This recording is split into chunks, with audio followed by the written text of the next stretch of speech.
Okay, let's get right into it. They're thanking us for our support and attention and apologizing for the current issues we're facing in the game. They're saying that they're working on it, which is good to hear. They've been working on optimizations and iterations for the current 1.0 versions, and they're currently developing subsequent version updates. Ooh, this is a big one right here. On the Echo development experience. Echo development feels grindy and inadequate energy materials. I agree. We are aware of the common concern of the community that the current Echo leveling experience feels too grindy and the game lacks a wave plate storage system. We've confirmed and will implement the following adjustment while we are working internally on solutions to address other common concerns. So they actually listen. Always a sign of a good dev. In the current version, we will launch a limited time Echo material double yield event, cord cleansing. Okay, kind of like what Genshin and Honkai does. In version 1.1, they'll adjust the progression system to reduce the shell credit cost of Echo development. In version 1.1, they'll also remove the reward cutscenes of the tacit fields. And going forward, I assume, the yield of Echoes and Echo development materials will be increased. Nice. They'll also introduce the waveplate storage system. That's great. I really like that system from Honkai. The one that has a bank of like 2,400 stamina, because you can't always afford to be playing every day. It's just how it is, and you kind of feel like you're losing out. This helps alleviate that feeling. It's a good, it's very good for the players. Regarding our handling of the reward system error when recycling developed Echoes.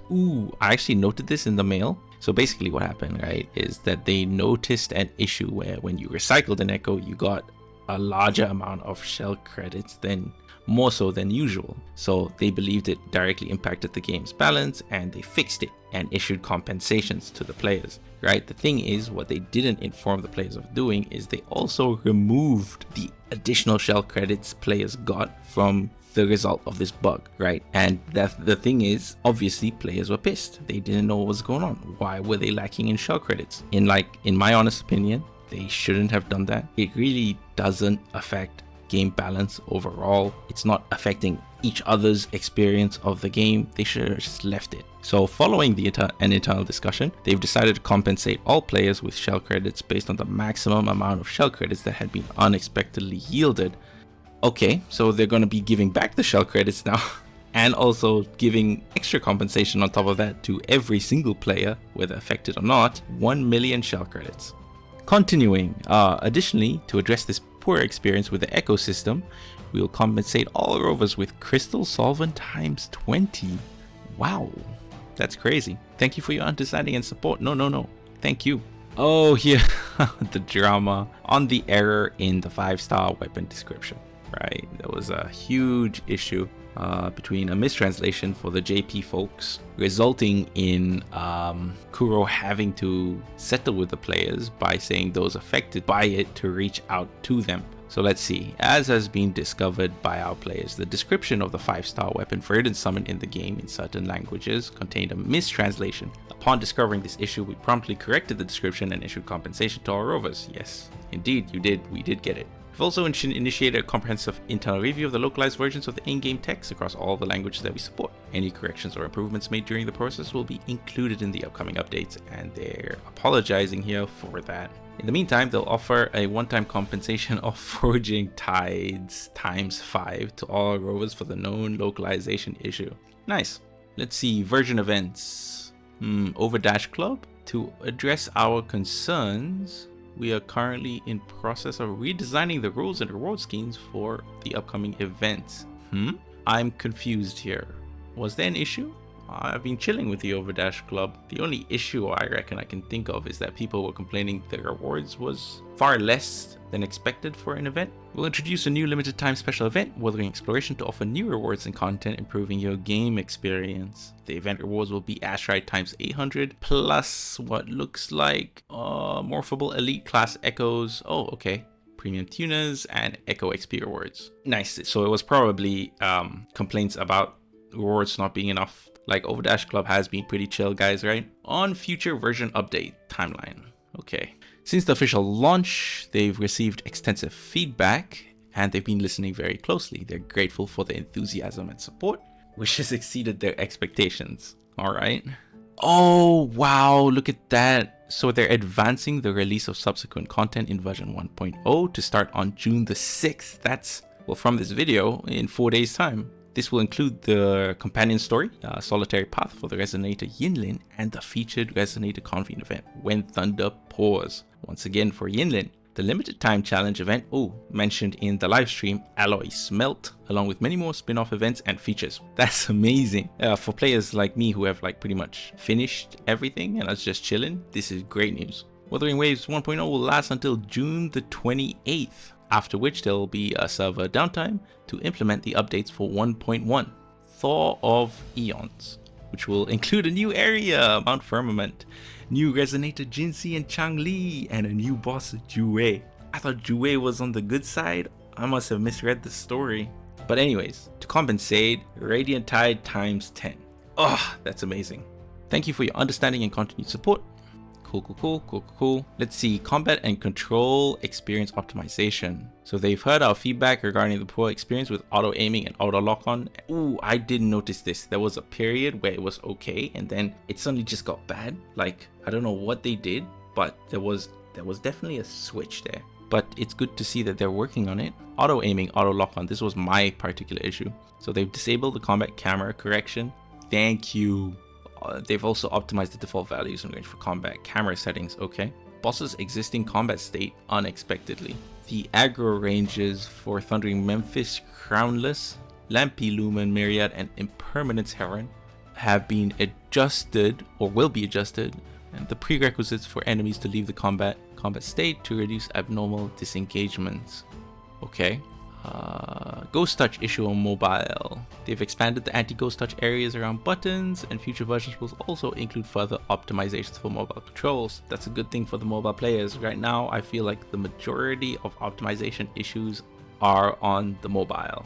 Not to say that there aren't still optimization issues with the PC, it's just that mobile really needs attention. Delayed availability of custom key binding feature. This should just be available straight on, like, from the subgo. Like, what, Union level 2? That's fair since it's quite early, but still, like, why not from the get-go? I don't get it. Controller mode experience optimization, very nice to hear. Poor game field design and impact signification. What's this? The event signification and game field design for characters and monsters, enhancing the overall combat experience and positive feedback during battles. I'm not sure what this is because personally the combat has been great. In terms of the game field design, that particular aspect that I think they could work on would probably be music, like the soundtracks. There's not a great sense of the world, right? And soundtracks or particular music tracks could be used to enhance that particular feature. Like, for example, the day, evening, nighttime cycle. You could have a different kind of melody during the day, different kind of melody during the night. Different areas could have different kinds of thematic soundtracks. You get my point, right? It really adds to the game feel, if that's what they're talking about. But that's just my opinion. On other content,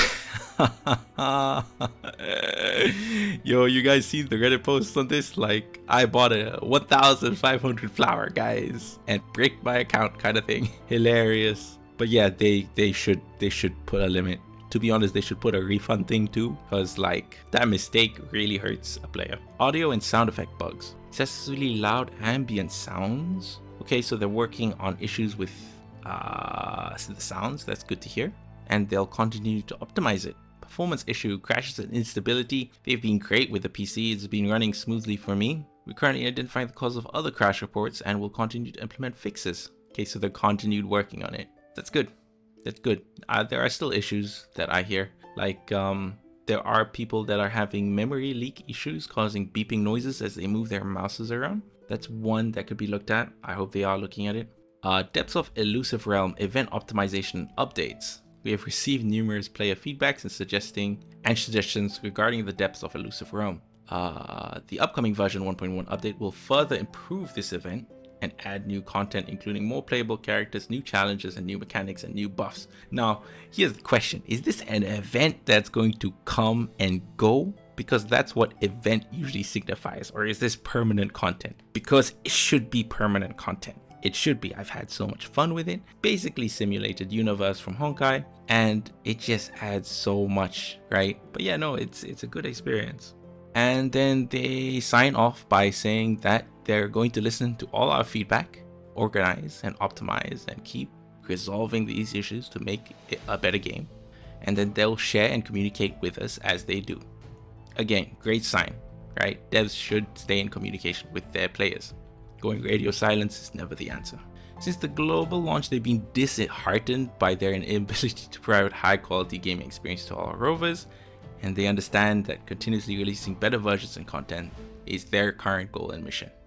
Sincerely thank all rovers and thank their continuous attention and unwavering support for Wuthering Waves, the Wuthering Waves devs team. Hey, I mean, like, thank you to them, because it is a really good game. Under all the issues and whatnot, I've been having incredible fun with the game, and I'm looking forward to its future. Anyways, I gotta get back to Wuthering them waves. So, if you enjoyed the content, guys, subscribe, and I'll see you in the next one.